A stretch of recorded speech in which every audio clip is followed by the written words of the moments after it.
Good morning. Oh, I look like a crazy person. Good morning. I look less like a crazy person now. It is 10 a.m. on Tuesday, which means it's time for JAWS lab hours.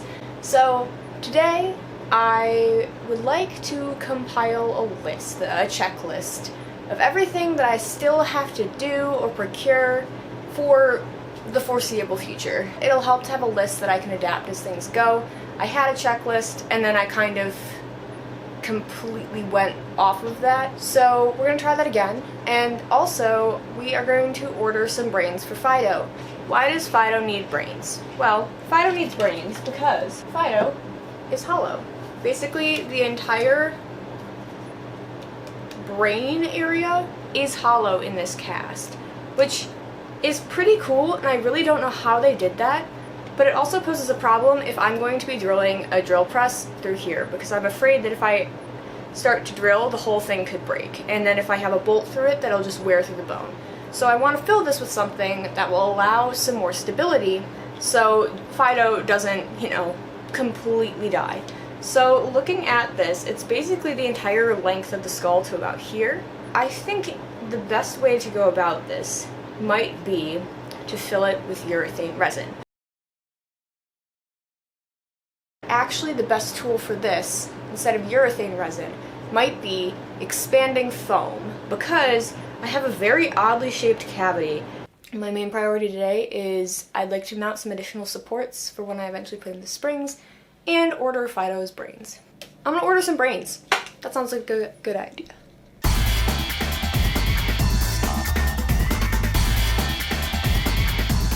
I think I might go with the 10 density, because if you look at all of these, basically there's a bunch of different kinds of expanding foam on this website, which is the same people I got the silicone from, because they were really great at letting me know when it delivered and things like that. I just ended up not needing their product. They have all of these different densities of expanding foam, and I can get anywhere from 3 pounds per cubic foot to 26 pounds per cubic foot. The less dense it is, the more it expands. So this is like the super not dense but super expanding one, and this is like the super dense one that barely expands at all. So I think I'm gonna go in the middle, and I think I'm gonna go with 10.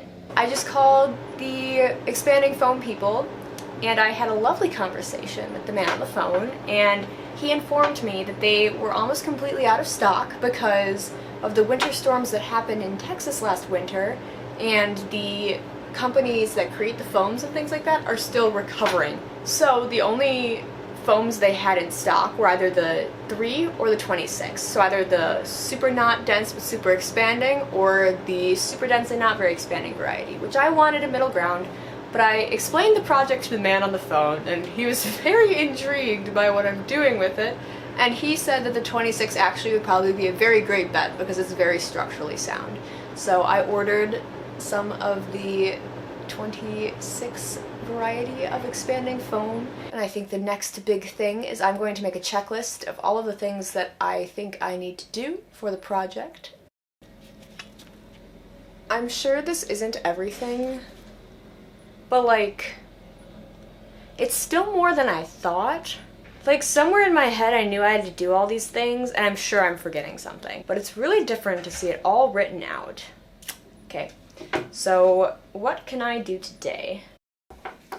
So I talked to the Bechtel people. There's a list of things I have to accomplish before I'm allowed to pitch a project and safely work in the lab. Basically put out my proposal that I'd like to use a drill press to drill into a skull. And I'm now going through and completing all of the quizzes and challenges I need in order to use the equipment safely.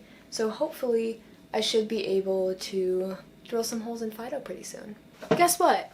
I'm now certified to work on Bechtel's drill press. I still have to talk to them about exactly what I'm going to use it for and all of that. However, I'd like to wait to do that until Fido has brains. So I think next, mount the 2x4 supports. So I think that means I get out some drills. So essentially what I'm trying to do, so I have these two lovely 2x4s. And I'm just going to mount them right on the inside of the sawhorse. So that way there's a little bit more structural support. I'm so excited to use drills again. I've missed them. Whoever designed the boxes for screws needs like an award or something. My God, that was way too hard.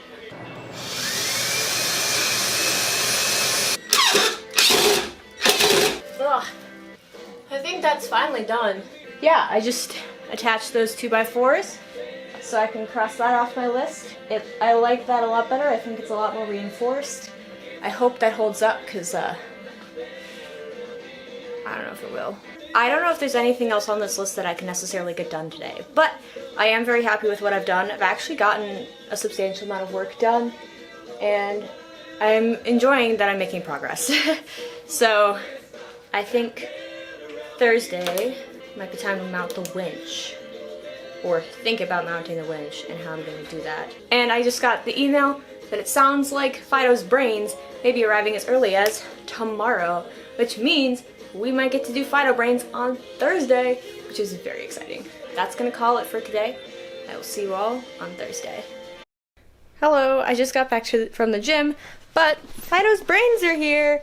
So that means tomorrow during lab hours, I get to give Fido brains. I'm very excited. It should be very exciting. Sorry, I'm out of breath. I got it from the front desk and ran up the stairs like a crazy person, like a child at Christmas. I have to go get some stuff from the hardware store tonight, so I'm able to do this safely. Yeah, looks like I'm going to be getting some mixing buckets and things like that, and then maybe tomorrow we'll have a tutorial on how to give your wolf skull brains, because it's a problem that everyone has and everyone should have a practical solution for. So I'll see you tomorrow. Alright, I'm in the lab now. I have Fido, I have gloves, some mixing things, this which I'll get to in a minute, and this. This is expanding foam. It came in the mail yesterday. It looks really cool. I just have to mix equal parts of part A and part B, and in theory, when I combine them together, it'll start making expanding foam. This is, if I can get it out of the little bubble wrap thing, it is a colorant for this stuff, because this stuff is like an off-white color, and so is Fido. And I want to be able to see what's expanding foam and what is like polyurethane, which is what Fido is made of. So I decided to fix this issue by getting bright red colorant, so Fido will have some red brains. I think it'll look sick. I've taken all of the necessary safety precautions. I'm gonna get ready and then we're gonna get started. The thing about expanding polyurethane foam is that it expands. So I have to figure out through which openings the expanding foam is going to want to exit, because then I'm gonna do my darndest to make sure it can't. So the solution I figured out for how to do that is I'm going to use some masking tape, and I'm going to tape a little bit of plastic bag over a lot of these openings. I would do the masking tape itself, but like a little bit of security goes a long way, and masking tape isn't always the most like waterproof or good with liquid. So I have a bunch of plastic bags, and I'm just gonna, you know, cover up all these little openings. I was talking to my roommate, and she has a midterm today. She's saying like, hey, since my midterm's online, do you think you could potentially be out of the room while I'm taking the test? And I was like, absolutely, it's not a problem anyway. I'm going into the lab this morning. She's like, the lab? Ooh, what's so special that you have to go into the lab? Because I've been working a lot from home. I was like, oh, you know, just giving my fake skull some brains that I ordered in the mail. She was like, what? Understandably. I was like, oh, you know, just like some brain bits. I'm leaving this big hole in the back open because that's where I'm gonna put the foam.